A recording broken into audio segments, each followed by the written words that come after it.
अरे काय बी होऊ द्या, हा भीमराव हाय लयच हत्ती.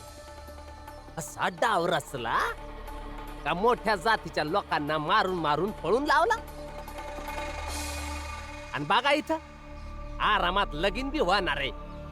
अरे भीमनं कुठं केलंय बाबा? हे तर सगळं बालानं केलंय ना.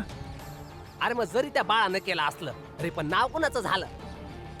त्या भीमरावाचं. हा बर मला सांग, त्या बाळानं आजपर्यंत कधी आनंदसाठी केलं काय? परत ते पण जाऊ दे, रामजीसाठी काय केलं? मग या भीमसाठीच का करतोय हा? आणि हा त्योच बाळा हाय जो स्वतःची जात लपून नोकरी करत होता. आणि आज बघा उघड उघड उच्च जातीच्या लोकांना कसं आव्हान देतो ते. एवढंच नाही तर नरोत्तम जोशीला बी मारून पळून लावला. अशीच थोडी हार मानतील मोठ्या जातीची लोक. आणि नरोत्तम जोशी हार मानणाऱ्याचा नाही, त्याच्या डोसक्यात नक्कीच काहीतरी चाललं असेल. आणि बघ तू तर नक्कीच काहीतरी करतील. नरोत्तम, तू कसा विसरलास की निर्मला तुझी स्वतःची सख्खी बहीण आहे? कोणी आपल्याच बहिणीसोबत असं करते का? माफ कर त्यांना, माफ कर.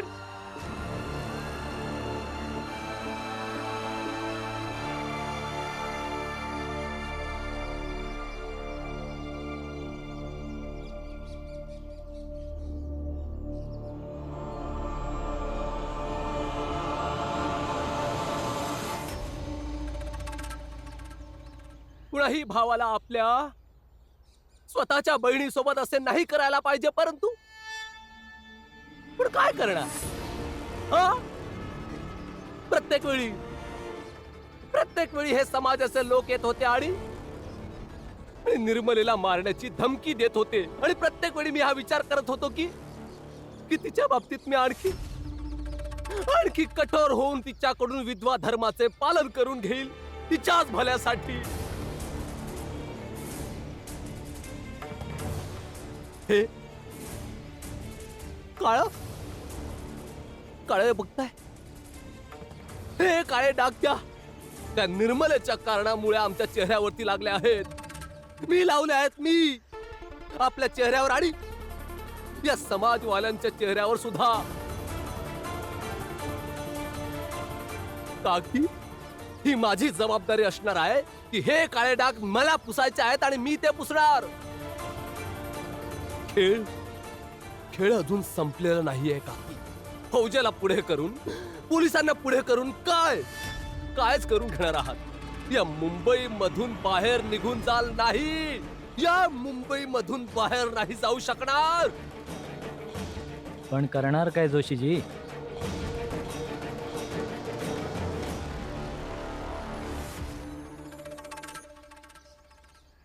करेल, मलाच करावे लागेल, कारण की काही करण्यासाठी बुद्धीची आवश्यकता असते, जी की तुमच्या सगळ्यांमध्ये नाहीये.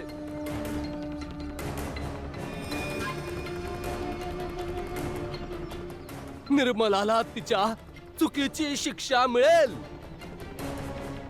खूप समजावले होते तिला, परंतु तिने आपल्याच भावाला आपले दुश्मन समजले. यावेळी विजय आपलाच होईल. आणि जर आपला विजय झाला नाही तर तुमच्या सगळ्यांचे जोडे आणि माझे मस्तक.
किती छान दृश्य आहे ना.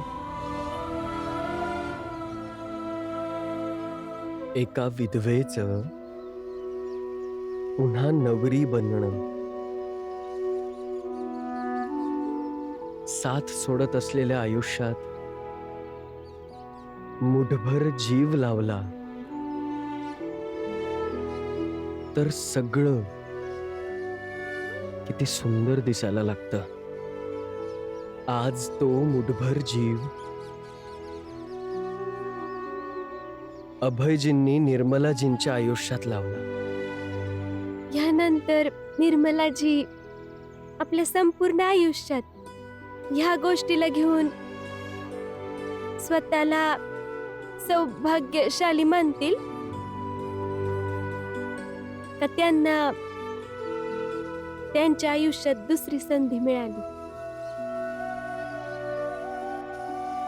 पण मला वाटतंय का स्त्रियांना दुसरी संधी त्यांच्या भाग्याने नाही तर अधिकाराने मिळाली पाहिजे.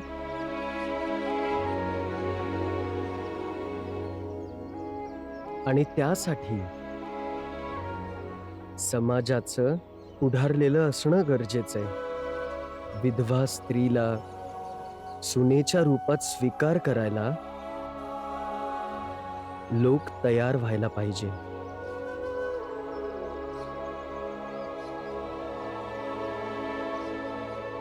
आता तर हा विचार करूनच अवघड वाटतंय. पण एक ना एक दिवस असं नक्की बहीण.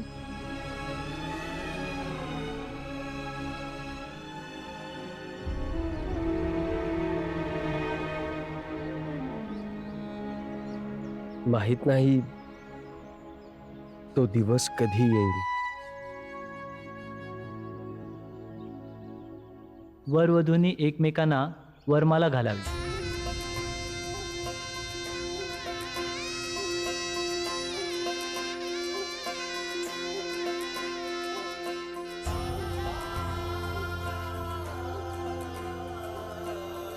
रमा, चल लवकर. अभयजींना आणि निर्मलाजींना त्यांच्या पुढील आयुष्यासाठी निरोप देऊयात.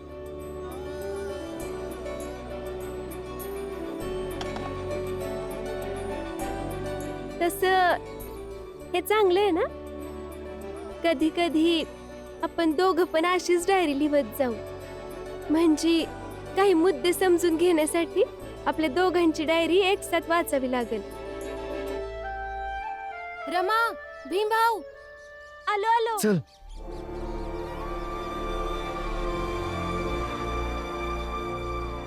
हे बघा, ते लोक याच रस्त्याने येतील, परंतु आपल्याला त्यांना थांबवावे लागेल. त्यांना कोणत्याही प्रकारे थांबवावे लागेल. ऐका, कायद्याला कोणीही घाबरायचं नाही. गर्दीची ताकद कायम कायद्यापेक्षा जास्त असते आणि आज आपल्याला हेच सिद्ध करायचं आहे. करायचे काय आहे हे नीट समजलं आहे ना? एकदम व्यवस्थित समजलोय. या अंगवस्त्राचं काय करायचंय आणि या दोरीचं काय करायचंय. काळजी करू नका, ते लोक इथून पुढे जाऊ शकणार नाहीत. पण एक समस्या आहे जोशीजी. दळभद्री, आता काय झाले? हेच की जोशीजी, जर त्यांच्यासोबत भीमराव आला तर? हो, नाहीतर काय. हो, जर तो भीमराव तिथे असेल तर तो काही ना काही तोडगा नक्कीच काढतो. त्याची काळजी नका करू.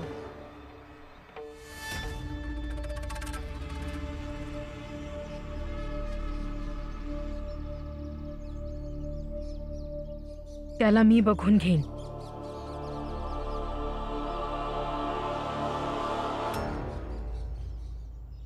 फक्त माझी शपथ घेऊन सांग की निर्मलेला ठार नाही मारणार आणि तिला पकडून माझ्या ताब्यात देशील.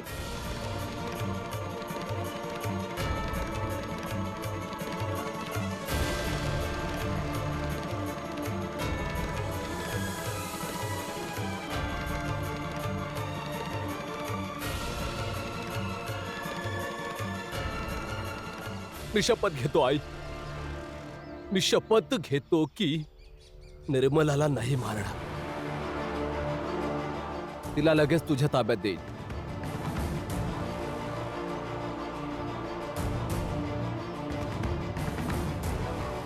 तर मग तयारी सुरू करा. तिकडे पाठवणी होत असेल.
आनंदात राहा बाळा.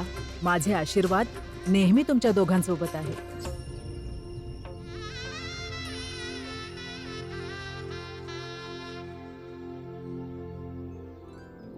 खूप खूप शुभेच्छा तुम्हाला. खरंच खूप आनंद होतोय आज. आता आम्ही येतो. मी लक्षात ठेवेन तुम्हाला की तुम्ही आमची केवढी मदत केली. मी सुद्धा, जे काही तुम्ही आमच्यासाठी केलं. आणि आम्हाला हे सुद्धा समजले की तुमच्या समाजापासून जोपर्यंत आम्ही वेगळे राहिलो तोपर्यंत तुम्ही सगळे आमच्या सगळ्यांपेक्षा खूप वेगळे वाटला. पण तुम्हाला भेटून हे देखील कळले की तुम्ही सगळे आमच्यासारखेच आहात आणि आम्ही सगळे सुद्धा तुमच्यासारखेच आहोत. वा वा वा. या भीम आणि रमाने तुमची मदत काय केली? तुमचा फायदा काय झाला? अचानक आपण समदे एक झालो. मला नाही वाटत की आमच्या चाळीच्या बाहेरनं तुम्ही कधी गेला बी असाल. बस मोठ्या मोठ्या गोष्टी करवून घ्या तुमच्याकडनं. आणि काय म्हणायचंय तुम्हाला? तुमच्यासारखं जर आम्हाला बनायचं असेल तर तुमचा फायदा करून देत राहायचा का? हा,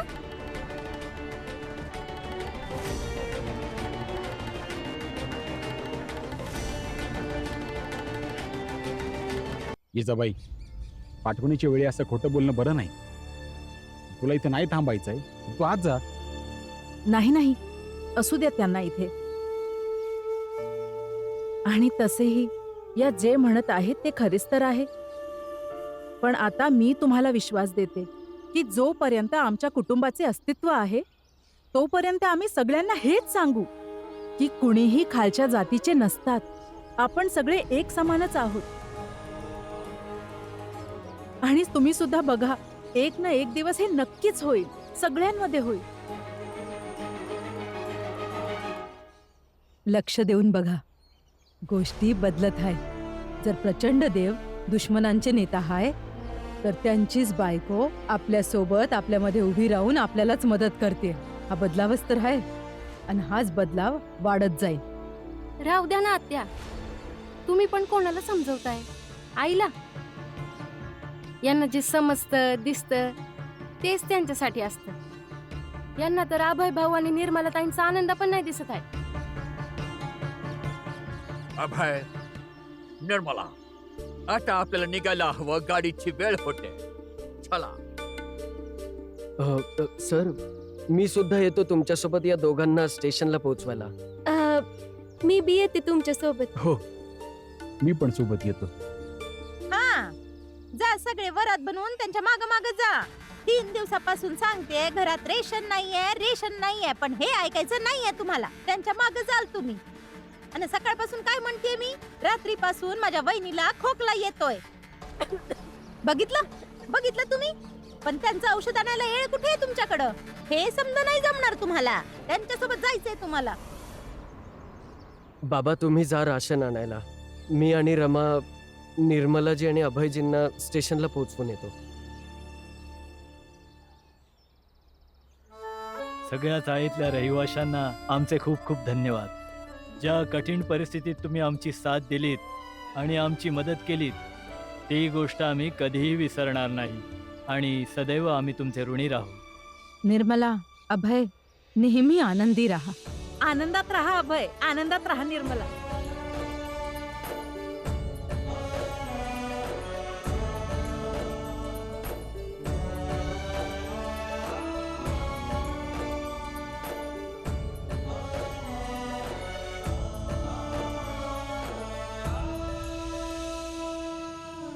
सांग काय रेशन आणायचं तुला, समजा घेऊन येतो.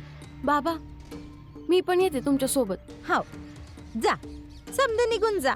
2 मोलकरणे आहे ना घरामध्ये काम करण्यासाठी. मी आणि माझी वहिनी आम्ही सगळं करून घेऊ. हा आई, तुम्ही प्रत्येक गोष्टीला चुकीच्या पद्धतीनं का घेता? आणि राहिला प्रश्न घरातल्या कामाचा, तर मी आणि रमानं ते समद केलं आहे. लक्ष्मी काय डोकं लावतीये? राहू दे, मी एकटा जातो तिथं. सांग काय आणायचंय रेशनचं? विचारतात तर असं आहे जसं अख्खं मुंबई आणून ठेवणार आहे माझ्या समोर. आणायचं काय आहे? तेच जे रोज खातो, चपात्यांचे पीठ, कांदा, बटाटा हेच आणायचं आहे. काही पंचपक्वानाचं रेशन नाही आणायचं आहे.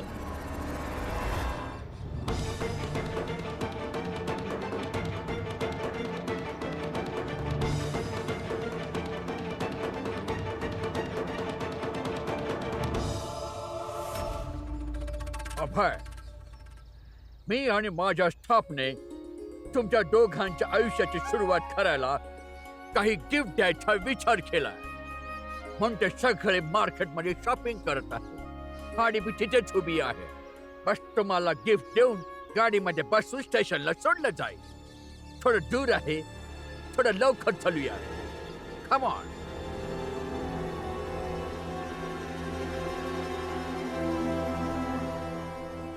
तुझे नाटक जेवढे खरे वाटेल तेवढ्याच सहजतेने अभय आणि निर्मला पकडले जातील. तर जा आणि कर नाटक, जा. माझी मदत अरे करा. काकू, हे हे मारून जाईल. अशा पडलेत कशा? काय झालं? मदत करा. हो हो, आम्ही काहीतरी करू. थांबा, तुम्ही काळजी करू नका. तुम्ही शांत व्हा. मला इस्पितळात पोहोचवा. अरे तुम्ही शांत व्हा. मी मरून जाईल. मला वाचवा. भीम, तू ह्यांच्याकडे बघ. मी या दोघांना घेऊन स्टेशनला जातो. ठीक आहे सर, जा तुम्ही, जा.